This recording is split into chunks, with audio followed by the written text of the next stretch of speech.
Welcome to the Sandwich Generation Survival Guide. I am your host, Candace Dellacona, and I am really excited to welcome our guest today, Rachel Welch, who is here as a mother, as a daughter, as a women's health expert.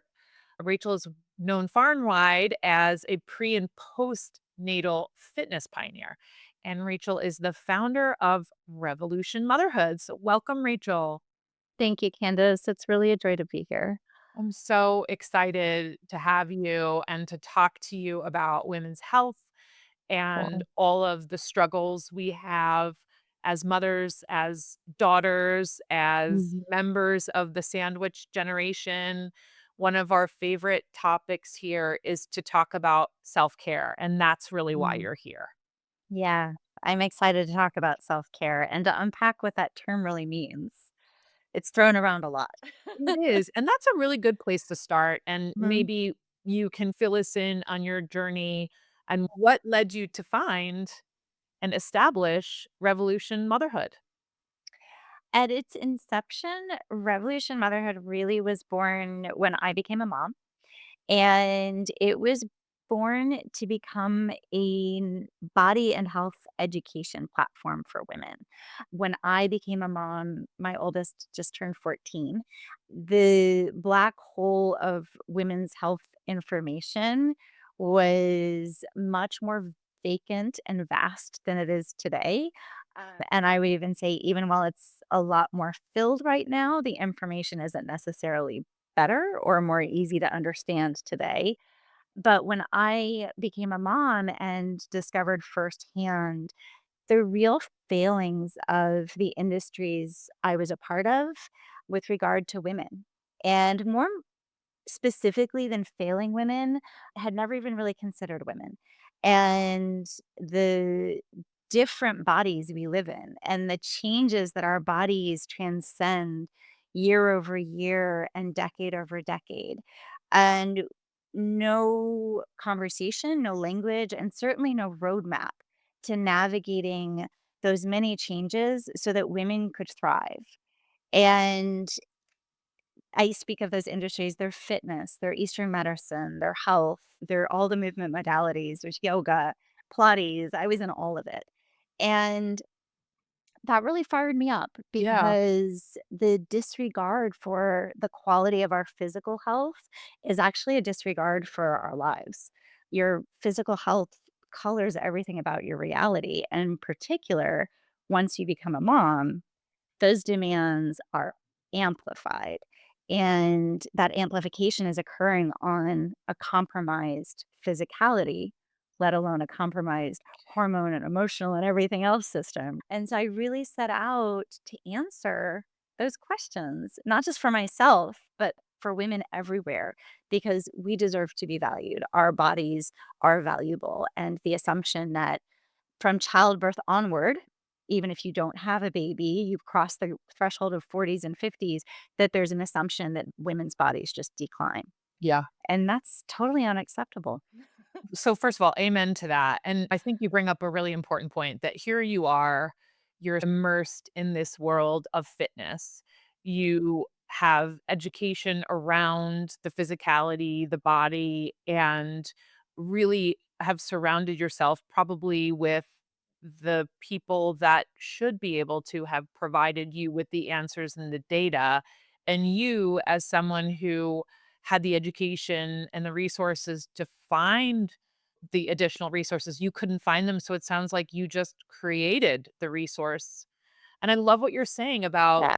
we part of the deficit of that information is a statement Mm.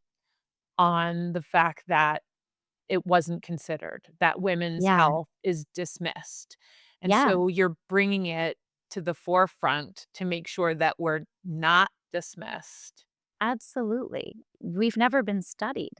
And as much as that is now coming out in the menopause conversation and the menopause movement, when I started Revolution Motherhood, I would say the movement then was diastasis recti. These conversations that are so important to be having out loud in the open as women, we process by talking it out. We need to know that we're seen and heard. The research is still not there. So And as much as I give our physicians the benefit of the doubt and credit for working in a very broken system, they're working an uphill battle trying to answer questions based on research that hasn't been done and experience they don't have. And frankly, topics that are way outside their scope. And so as women, it's like, as always, we're left to figure it out by ourselves and to self educate and then self advocate. And so to have a place like Revolution Motherhood, where there's reliable information, it's science backed. I researched women's bodies, I researched the changes, I created a cross training method that actually meets you through each change so that every life change becomes an opportunity for growth and a deeper connection, I would say, to your humanity and to your essence. You just get better with age. You don't decline with age. And to have an outlet like that and a resource like that is it's a lifeline to a lot of women who have shown up in my office and who I know you interact with all the time who are just like they've given up and shuttered themselves out of living in their bodies. well, that's a great segue to talk about the importance of self-care and Mhm. making sure that in the midst of trying to raise good humans and Yeah. advocate for the older generation in our lives, Mhm. Yeah. that we're not sort of lost in the middle. And that's a big part Yeah. of the sandwich generation and the moniker and the Yeah. origination of the moniker, which is feeling squeezed in between. And I think society dismisses us and we dismiss ourselves because we're so busy looking to other people. So, can you talk a little bit about why self care is so important and what Yeah. that means for our listeners? Yeah. Absolutely. Self-care in my world means having a living relationship with yourself. And that means through your body. It means listening to your emotions, investing time and energy in knowing yourself the same way you invest time and energy in a relationship with your children and with your partner and with your parents and with all the people you're taking care of and you're sandwiched in between. Investing that energy in yourself is what gives you your personal ability to process and align your decisions that you're making in your life for these people in your caretaking efforts, but also for yourself to navigate not just physiological changes, but the changes that come with living decade over decade. And the sooner you establish that habit, and I will say self care is a habit, not a motivational sort of if you feel like it. Mm. You Yeah, know? yeah.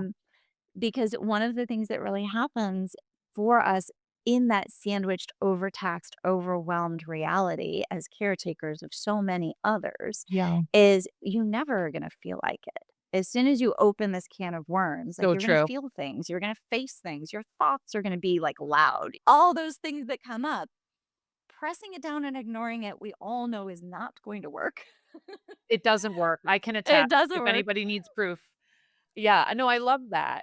The fact that you're bringing it up and framing it as a routine Yeah. and an exercise is so important because self-care doesn't just mean going for a walk.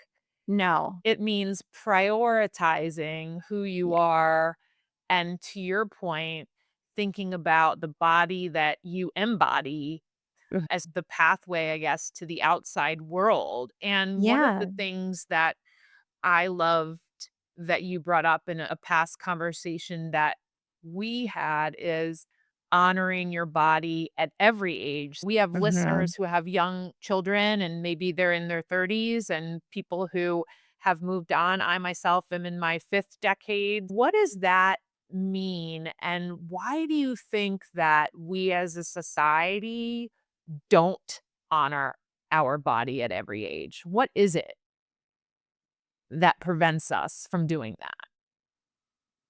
I'll share like and imagine, okay? You have an experience in your body, whether you're 10, whether you're 20, whether you're 50, whether you're 80. You have something going on in your body that doesn't quite feel right. Right. Maybe it's pain, maybe it's something going on. We know whether you've experienced it directly or you've just heard it from the women around you. You know that the most likely response you're going to get if you take this to a healthcare provider is a shrug. Well, I don't know. You're getting older. You had a baby. What do you expect? Your body's just going to be like this now. We get dismissed. And so, starting to bring things up and pay attention to your body as you age is just scary. Because if you have something wrong with you or you are feeling something going on and there is no path to change it or recover or fix it, I'd rather not know about it too, Yeah. Yeah. right? Yeah. It's like, well, we better just get on with it because this is going to take time and energy I don't have already. So why am I going to take the time to go see somebody who's going to tell me that I'm just broken forever? You're so right. You're so right. Right. There's like almost it's an easy way out because you look at having to expend more time that you already do not have. Yeah. But it does go back to devaluing ourselves, right? Because if we had value, then we would say this is necessary time to spend. I Yeah. mean, I think what is really important to think about too, and I try to think about is I'm advocating for my children, for example, or my dad. And one Yeah. of the ways that I'm a great advocate is because I know them well. And so it sounds to me like you're talking about the same thing for our own bodies. Like the better Yeah. you know your body, the better you can articulate and advocate for yourself. Absolutely. So flip that what if that I just described, Right? and what if you had had a multi-decade relationship with yourself? And that was really the story that I came into motherhood with, and having this all of a sudden life change occur in my body. I had a template against which to test and recover and experiment on myself and understand this is working, this isn't working. Take that and apply it to you have a general understanding, a good base knowledge of how your neuromuscular system works. When it feels like you're connected, when it feels like you're not, you have a general understanding of what occurs to your body when you're entering perimenopause and menopause. And you're well educated and versed, and then you can go to your medical providers and you can, one, vet them better. You can know the questions to ask. You Right? can really choose a better, more skilled provider who's already doing their own research in women's health and ready to meet you there. But you can also have better language that they're going to hear better. And you can, and this is unfortunate, but it's what we all have to do in this day and age, is you're going to maybe have to go through several physicians, right? Test one out and you don't get the answers you want, go get a second and third opinion. And it's like, nope, that one wasn't it. Take hormone replacement therapy, take a blown out knee, take a hip replacement. Like, these are major life moments for women in particular, and having the right medical guide as you go through it, the medical guide is gonna meet you at one level, and then having the knowledge that you have about your body and your relationship with yourself is what's gonna take you to a full recovery, Yeah. and that's true for every single life event, whether it's pregnancy, childbirth, a hurt back, a skiing injury, or you're 70 and just trying to maintain really strong muscle and bone mass, right? And with that being said, and going to the various care providers and Yeah. trying out the doctors and figuring out if that is an individual that you can communicate with and that Mhm. they hear you in a way you need to be heard or open to the data you're essentially giving them by telling them what ails you, let's say. Why do you Mhm. think the healthcare space is so far behind? Why has the Yeah. healthcare space not caught up? I shared with you that Yeah. it took me over a year to get Yeah. into a physician that specialized in perimenopause and menopause. And I'm here Yeah. in New York City. I have great health insurance. So Yeah. why is it that the healthcare system hasn't caught up to help us? There are a lot of facets to that answer. I would say zoom out away from women's health and look at healthcare as a general umbrella. Yeah. And I think we can all agree it's a crumbling, antiquated, broken system. It has been dismantled like systemically by a lot of different forces, political and non political, but certainly by financial forces, right? So that increasingly it's for profit, decreasingly it's for genuine health. Yeah. So that's the condition under which we're dealing with medicine. Then zoom in on women's health. Women's health historically has not been researched, has not been prioritized. Physicians are not routinely trained in it. Same situation as fitness instructors, they're not trained in women's fitness. That's changing a little bit now. There's just no education around it. And so for a physician to be trained in perimenopause, in even in obstetrics and gynecology, like, Right. that's a field, but then in women's health related to obstetrics and gynecology, that has to be the physician going out and educating themselves and wanting to learn it, and then take the position of the physician. I work a lot with practitioners, both from OBs, midwives, PTs, like, across the whole spectrum. These people are burnt out. Yeah. They are doing the very best they can. They're very limited in time. They're also really restrained by scope. They are physically not allowed to go outside their scope. So they're allowed to refer out, but if you ask them a question that is not within their training, they're not allowed to answer. And so there's an enormous amount of restriction and gagging on the medical providers themselves in a system that's just crushing them. Yeah. So when you think of that though, and so we're on the other side as the Mhm. novice, right? As Yeah. the non-medical person. Yes. And let's say that, we've done a great job at knowing who we are and understanding our body. How do we find the right Yeah. practitioner? What is your sort of best advice for somebody who really needs to connect with the right care provider? Where do they start? I Google is not a bad place. I will tell you. I would go to Google before I went to social media. Yeah. Okay. Social media is just so invasive and divisive. Put that to the side.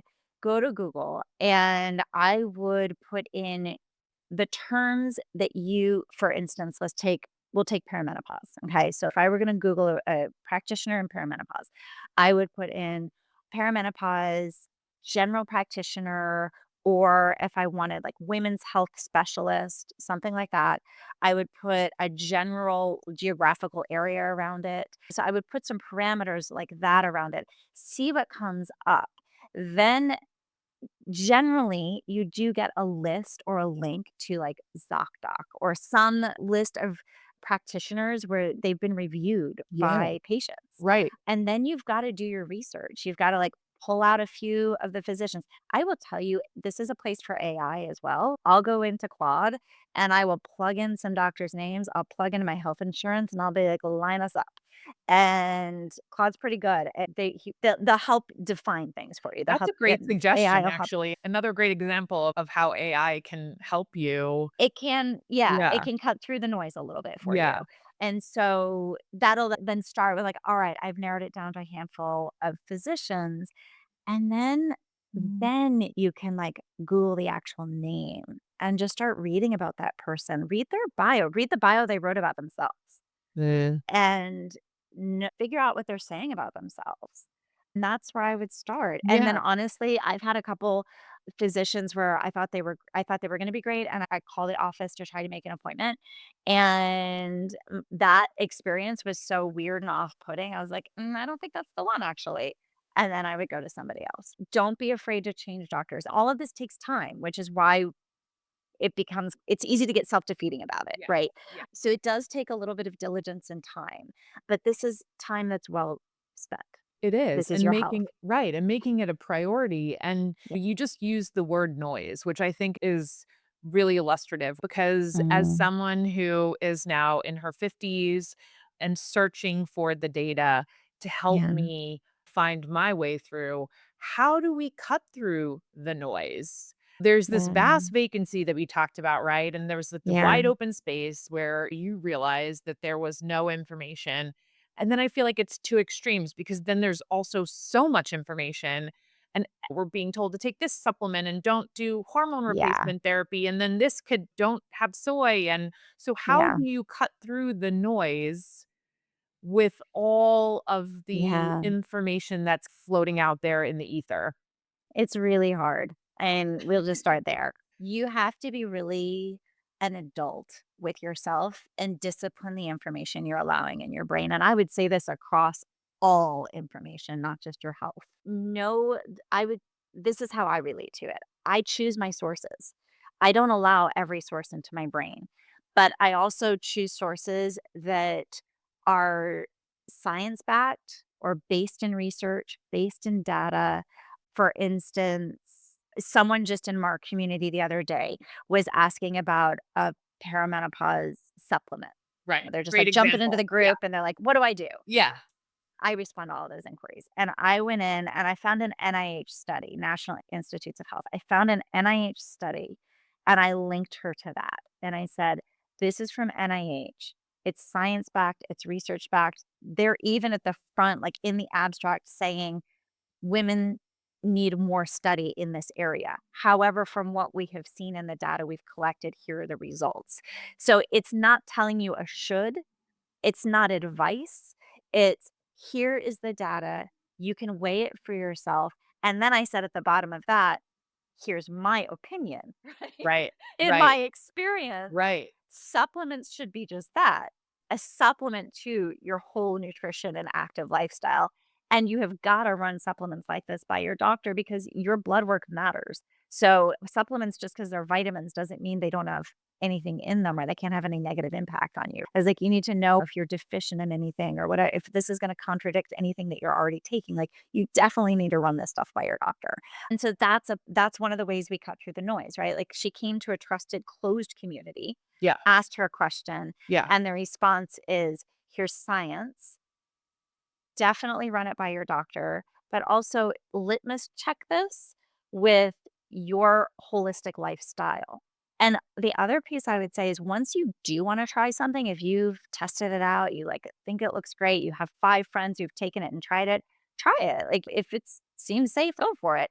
And then listen to the results you're having in your body. Right. Don't override it because as women, we're just trained to doubt ourselves, That's right? true. The inner And voice so is a real thing. it just must be me, I'm crazy. No, you are not crazy. Your body's talking to you. Yeah. So maybe it worked for those 5 other women. Maybe you're having a negative response. Stop. See if the negative response stops. And if it does, that's not the thing for you. And Yeah. I would say that from fitness to nutrition to diets to supplements to like all of it. Yeah. And you brought up technology before, and your answer went back to technology, right? We have Mm, access to a lot of information, which can yeah. be, on the one hand, confusing because we have a lot of information coming at us. But on Yeah. the other hand, you're talking about vetting resources and Yeah. making sure that, the website, for example, and the link that you provided was to NIH. So Yeah. that is a reputable resource. And then always going back to that physician that you've identified who you can have that sort of dialogue with and really knowing the source of your Yeah. information. Yeah, and I would say my daughters are 14 and 9, and as they are entering the vast spaces of the internet and all the things, we are teaching them very carefully and methodically to be safe, to doubt things, to vet their sources, like to really think before they allow things into their brain. I feel like our generation, we didn't have it. We didn't have smartphones. I was just telling them what microfiche was the other day. So Did they get it or not really? they thought it was fascinating, and my 9-year-old asked if we could get a microfiche machine. Actually, you probably could, and you could We probably get a probably could. I bargain. was like, "Let's go to the library." Yeah. It's like we have this really unique experience in our lifetime of pre-technology and using microfiche and doing good research all the way to this really crazy, noisy, overflowing world of information, getting assaulted all the time by opinion. Yeah. And for us, we're learning this later in life. It's newer to us than it is to these kids who've never known anything else. And so we've got a learning curve to catch up to. Yeah. At the beginning, when social media was coming out, like it wasn't that big of a deal. I didn't like put parameters around it for myself. I was like, oh, I'll go check Facebook. Now I am like, I'm diligent. Yes. I'm I think that diligent about who I follow, what I yes. allow in my feed, and I'm diligent about what I look at and when I look at it.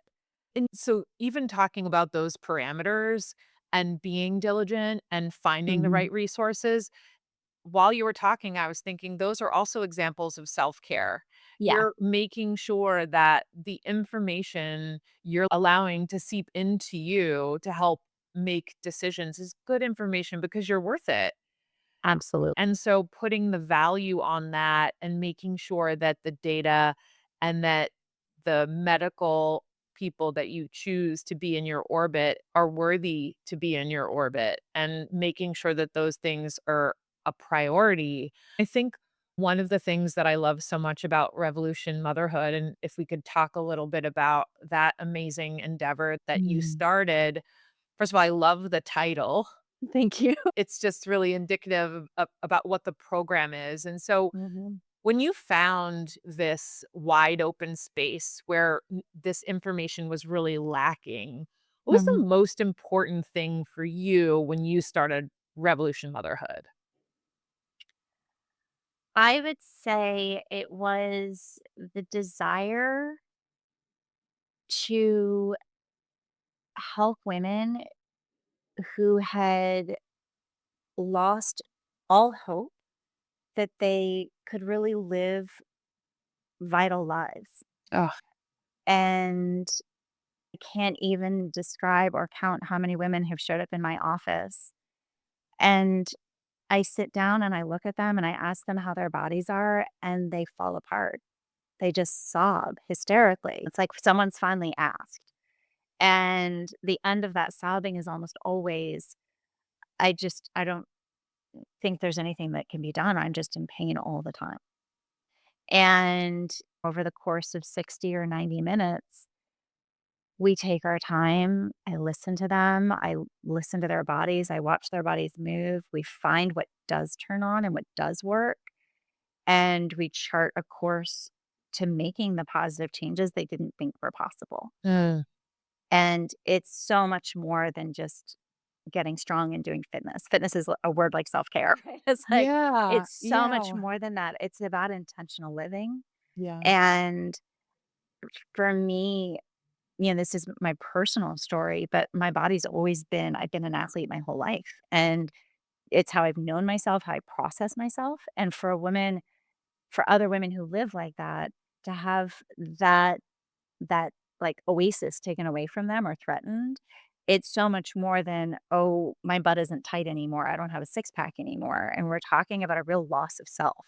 yeah, And so for me, that was the real impetus was this isn't just about fitness. This is about teaching you how your body works so you don't need to fear it anymore. yeah, And then from that, discovering the incredible joy that can be found and empowerment truly that can be discovered and accessed in making positive changes in your physical health and getting strong. yeah.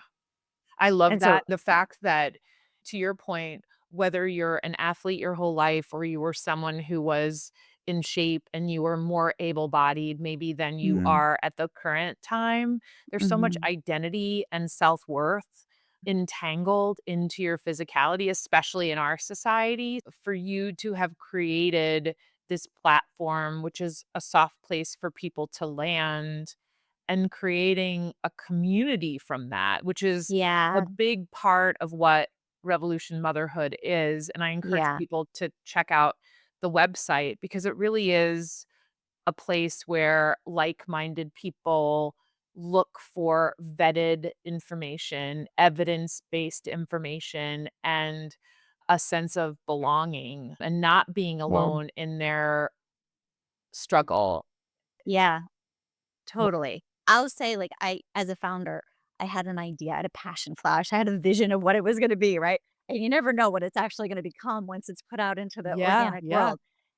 This inner we call it the inner circle, it blows me away. We've been on it all we had a summer sweat club, so it was just like one of the groups, they could join it if they wanted to have accountability, and the women that come in there are like, I don't know, like, how did you like, someone, like, posted that they worked out at 5 AM, and someone else gets in, they're like, "Alright, tell me how you're getting up at 5 AM because I don't think I can do that," and blah it's just like this constant community of yes, Yeah. and encouragement, and hands on each other's back, like, it's where we've removed it's blown me away. It removes competition, it removes the judgment, it removes everything that kind of we get that social media does to us, right? Like, Yeah. pits us against each other.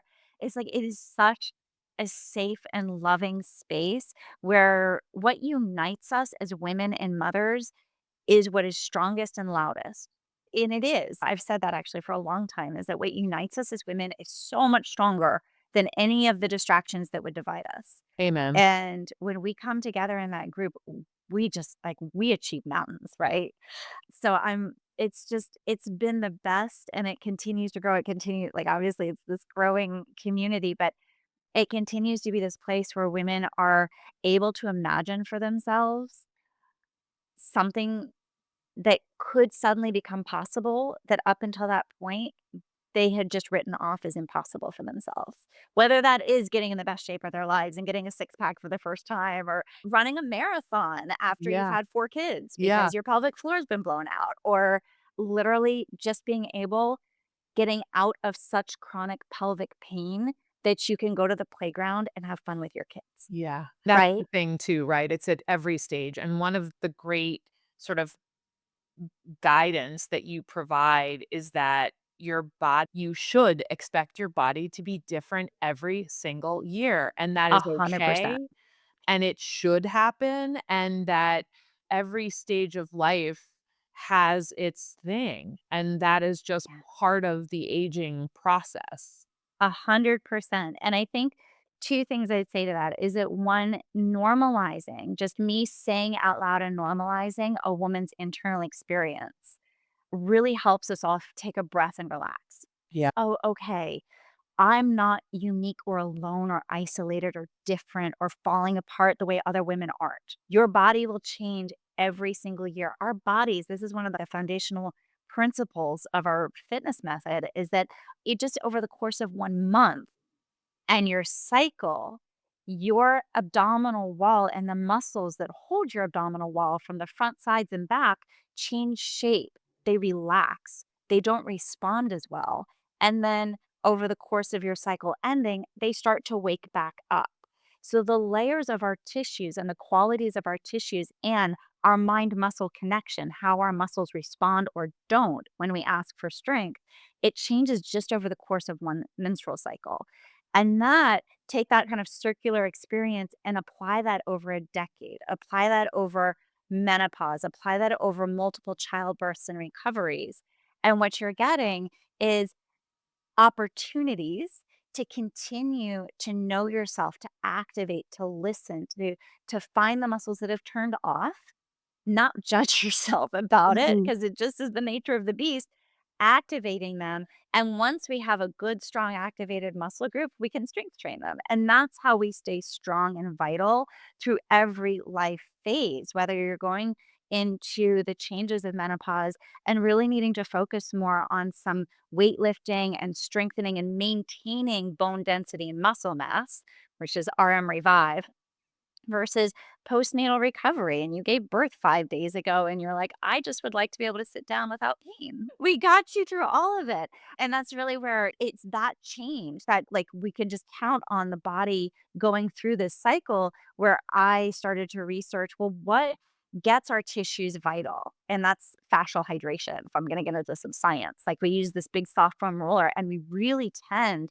to hydration and muscle tissue movement, meaning muscles have full range of motion. They're not stuck like this, Yeah. right? Take that to your pelvic floor, your back, or anywhere else in your body, right? We get full functional ranges of motion. Then we activate, then we strength train and integrate, and then we cross train you. Right. And that is the magic sauce that just travels with you over a lifetime. That you're not just prenatal and then now you're postpartum, so you have to learn something all brand new. And now Yeah. you're perimenopausal. You have to go learn something all brand new Right. and go lift some weights, Yeah, right? and also to your point is it's a journey, and it's a journey that we are all we are all worthy of going on and putting the time Mhm. in. And so when you think of being in the sandwich generation and stuck in between, and we've said this before, that you are so much better, a better parent, a better daughter, a better sister, a better advocate when you yourself have put the time in to know yourself. And finding people like you, Rachel, who have done such a great job at creating a community and a place Mm. for resources that have been vetted. I think it's so important that our listeners think about community and find the community that helps them in the way Yeah. that you're trying to do that for us with Revolution Motherhood, because it really is a Yeah. revolution. We're demanding time and attention and medical Yeah. expertise, and we should demand it for ourselves, and we should demand it from the rest of the world. Yeah, it's a brand new narrative, and that narrative is being challenged constantly by the internal scripts, right? And so to have a community around you that we've all done this for women. You get with your girlfriends and you're like, F me, I think I'm just drowning. I can't do this anymore. Yeah, And your girls are like, no, you got this. right. You are going to go get a massage. Go. Like, you know? Or take a nap, whatever Go take a works. nap. Yeah, What is the yeah, self-care moment that is needed right now? yeah, You're worth it. And to have those like mirrors of support just pouring back on you all the time and to know you're safe to be vulnerable there yeah, and to reveal that truth because that truth is ubiquitous. We are all experiencing it. yeah. I I teach group experiences all the time. And I'll walk into a group cold. They don't know each other. They don't know me. And the second I open space for women to start to talk about themselves, it's immediate. It's just, wait, you go through that? I go through that too. Wait, you did that too? I did that too. It's just like, oh my God, what a relief. I'm Yeah, not alone. I love that, and that is really the purpose of this podcast, is to really highlight for others the Mm. universality of this experience Yeah. and sharing with each other the resources that help Mhm. get us through, so that maybe the people that follow behind us have a little bit of an easier path than we did, and really putting good into the world, which is exactly what you have Yeah. done with Revolution Motherhood, and it Thank was you. really a pleasure to have you, Rachel, and Thank you. I encourage our listeners to check it out, and thank you for all that you have done to try to bring the narrative to the forefront and make sure that we are valued.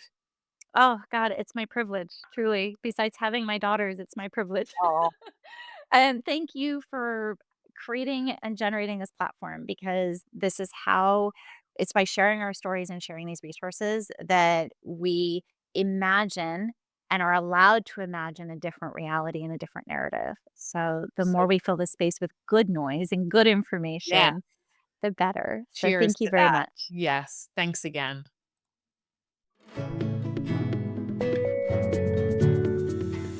Don't forget to subscribe to the Sandwich Generation Survival Guide. A new episode drops each month, and if you're enjoying it, please don't forget to leave me a 5-star review and share with your fellow Sandwich Generation members. For a complete listing of past podcast episodes, you can check out any podcast platform, or you can head to my website at www.sandwichgenerationlaw.com. Thanks for listening.